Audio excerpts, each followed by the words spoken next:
നല്ല തണുപ്പും ശനിയാഴ്ച ആയതുകൊണ്ട് തന്നെ ഇന്ന് കുറച്ച് വൈകി എഴുന്നേറ്റാൽ മതി എന്ന് വിചാരിച്ചാണ് കേട്ടോ കിടന്നത്. പക്ഷേ പിള്ളേർ ഇന്ന് നേരത്തെ എഴുന്നേറ്റ് വന്നു. ക്ലാസ്സുള്ള സമയത്താണെങ്കിൽ എന്തോരം വിളിച്ചാലും എഴുന്നേക്കാത്ത പിള്ളേരാണ് കേട്ടോ. ഇന്ന് നേരത്തെ അവർ എഴുന്നേറ്റ് വന്നു. എന്നിട്ട് അവർ ഇന്നലെ ചെയ്ത വർക്കുകളൊക്കെ എന്നെ കാണിച്ചു തരേണ്ടത് പേപ്പർ വെട്ടി ഒട്ടിച്ചുണ്ടാക്കിയ റോബോട്ടാണ്. അപ്പോൾ ഞാൻ അവരോട് ചോദിച്ചു നിൽക്കുന്ന ബ്രേക്ക്ഫാസ്റ്റ് വേണ്ടിയെന്ന് വെച്ചപ്പോൾ അവർ ഡയറ്റിലാണ്, അതുകൊണ്ട് അവർക്ക് ബ്രെഡ് ടോസ്റ്റ് ചെയ്തതും പാലും മാത്രം മതിയെന്ന് പറഞ്ഞു.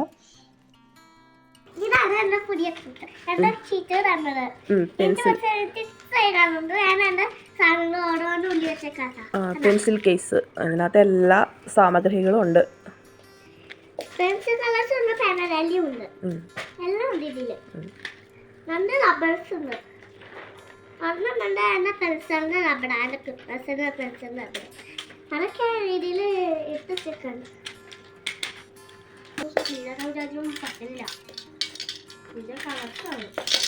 അപ്പോൾ എൽസയും ഏറ്റവും ഇളയ ആളും കട്ടിലുമ്പോൾ തന്നെ കിടക്കുവാണ്. എഴുന്നേറ്റ് ബെഡ്മേന്ന് എഴുന്നേറ്റ് പോന്നിട്ടില്ല. അവിടെ തന്നെ അവനെ കളിപ്പിച്ചുകൊണ്ട് അവൾ അവിടെ കിടക്കുമായിരുന്നു. എന്നാൽ ഓടിച്ചു വിട്ടു പോയെന്ന് പറഞ്ഞ് ഇനി അടുത്ത ആളുടെ റൂമിലേക്ക് പോവാം.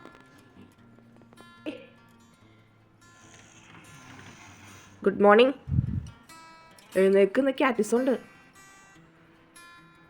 വാതിൽ ചെറുതായിട്ടൊന്ന് തുറന്ന് നോക്കിയതാണ് കേട്ടോ, പക്ഷെ ഭയങ്കര തണുപ്പാണ്. അങ്ങനെ ഇവർക്കുള്ള പാലും ബ്രെഡ് ടോസ്റ്റ് ചെയ്തതൊക്കെ റെഡിയാക്കി കൊടുത്തു. മറ്റവർക്ക് 2 പേർക്കുള്ളത് അവർ എഴുന്നേറ്റ് വരുമ്പോഴത്തേക്കും ശരിയാക്കിയാൽ മതിയല്ലോ എന്ന് വിചാരിച്ചു. കാരണം നേരത്തെ ചെയ്ത് വെച്ചിട്ടുണ്ടെങ്കിൽ തണുത്ത് പോകുമല്ലോ. പിന്നെ അവർക്ക് അവരുടെ തന്നെ ഉണ്ടാക്കി കഴിക്കുകയും ചെയ്തോളും, അതുകൊണ്ട് കുഴപ്പമില്ല. അങ്ങനെ കുറച്ച് നേരം അവരുടെ കൂടെ വർത്താനമൊക്കെ പറഞ്ഞിരുന്നു. ഇന്നത്തെ അവരുടെ പ്രോഗ്രാം എന്താണെന്നൊക്കെ ചോദിച്ച്. അപ്പോഴേക്കും എൻ്റെ ചായ ഇതേ തിളച്ച് വന്നിട്ടുണ്ട്. ഞാനും അവരുടെ കൂടെ ചായ കുടിക്കാനായിട്ടിരുന്നു.